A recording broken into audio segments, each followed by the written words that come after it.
আজকে আমি 50 টাকা নিয়ে বেরিয়ে গেলাম বাজার যাব বলে। তো চলো আজকে 50 টাকা নিয়ে বাজার যাব। তো এই যে আমার ভাই আজকে বাইক নিয়ে যাচ্ছে বাজার, তো আমিও ভাবলাম তাই বাইকে যাব। তাই বাইকে করে যাচ্ছি এখন বাজার। তো অন্ধকার হয়ে গেল, তো ফাইনালি পৌঁছে গেলাম বাজার। তো এই যে বাইকটা পার্কিং হয়ে গেছে, তারপরে চলে এলাম একটা 5 স্টার হোটেলে এসে করে দেখছি ভেজিটেবিল আর চপ অ্যাভেলেবেল আছে। তো আমি একটা ভেজিটেবিল আর একটা চপ অর্ডার করে দিলাম।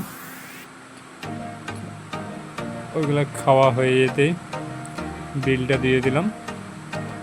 বিলটা দেওয়া হয়ে গেল, বিলটা দিয়ে চলে এলাম একটা আইসক্রিমের দোকানে এসে করে একটা আইসক্রিম নিয়ে নিলাম। তো একটা আইসক্রিম নিয়ে আইসক্রিমটা খেয়ে নিলাম।